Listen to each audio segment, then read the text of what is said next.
Hey guys, it's Britt, and so it is officially week 2 of my adventure of reading 31 books in May, and I am happy to report that I have read so far 8 books. Some are books that I have read physically, others are audiobooks that I have listened to, and so I want to talk a little bit about what I read, and some I have with me and some I do not. So, the first book I read was, well, technically I listened to it, but it was Neverwhere by Neil Gaiman, and it was the radio production. Okay, yeah, it was the radio production by Neil Gaiman, and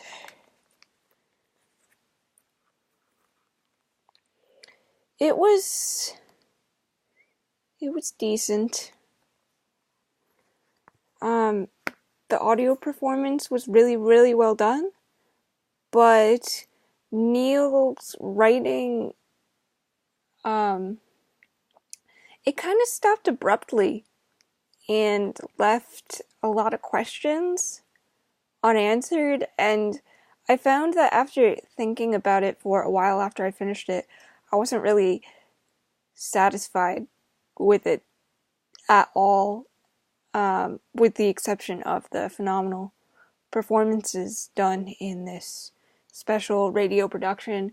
The second book I finished was, let's see, I wrote it down, I think. It was Coma by Alex Garland. And I don't have that one with me because I donated some of these books because I knew I wasn't going to read them. But with the case with Alex Garland, I want to get the UK edition because I like my UK authors to have UK books, if that makes sense. I don't like this whole American novel takes out all the slang, and the US cover is kind of boring. The next book I read was for me. And well, of course, this is all for me, but it's my favorite, and it's The Beach by Alex Garland.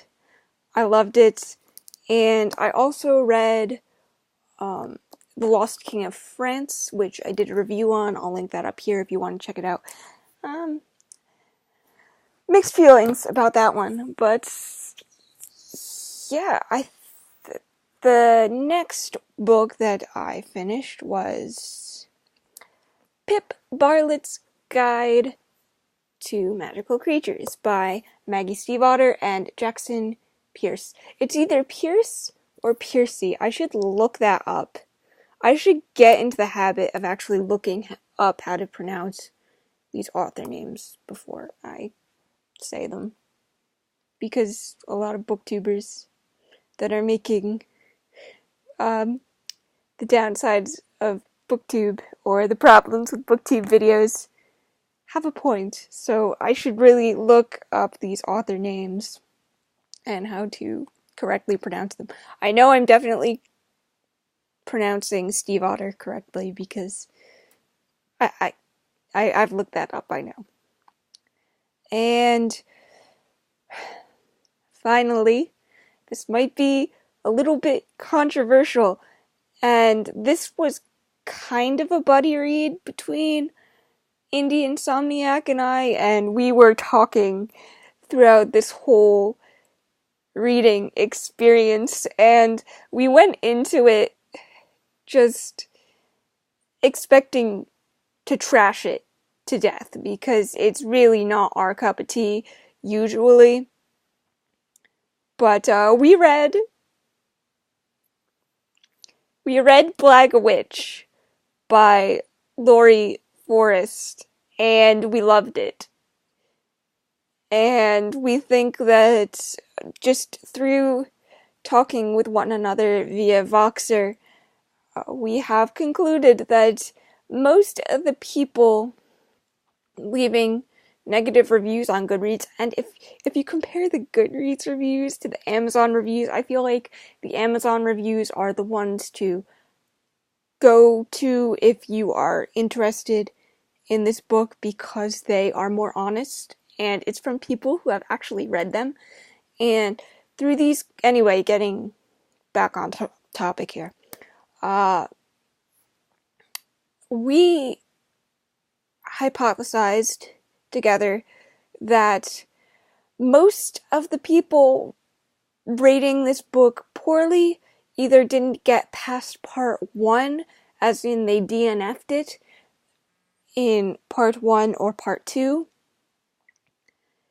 and just didn't finish it and got to the end, or they read a review from another person, made a point not to read that book, which is completely justifiable, but then they would leave a review saying why they were not going to read this book. And if you're not going to read a book, that's fine, but don't rate it poorly based on something that you heard through the grapevine, because as we were reading this, we came to find out that a lot of people saying these negative things were taking the quotes, putting them out of context, and making it look worse than it actually was. You need to read to get context. If you want to pass on a book because of your morals or what have you, that's fine. But don't try to damage the reputation of a book before it comes out. And if you haven't read the book, please don't rate it on Goodreads. It's not that difficult of a concept. If you haven't read it, that's fine. Just ignore it. Ignore it. It's not hard, guys. It's really not.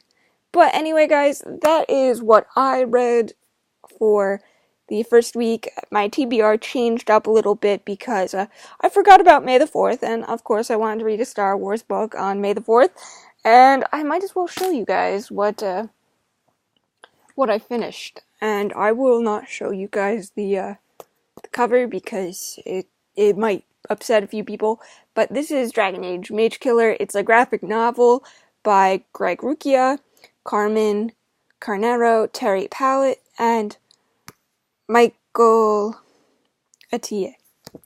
And it was illustrated by, it says it in the back. It was Sachin Teng. And if you want a little bit of the art style, that's what that looks like. So, those are books 1 through 8. Let me know if you've read any of these, and if you think that I've contributed to the fall of society by reading the dreaded Black Witch. If you think I'm a terrible person for reading and enjoying that book, I mean, all the power to you, but the point is don't make an assumption based on people's like of a certain book, because if this is your first impression of me, I'm sorry, I'm not usually like this, but I'm really, really adamant about people being able to read what they want and not be judged for what they like. But anyway, guys, I love you, and I'll see you in the next video. Hopefully. Alright, guys, love you. Bye.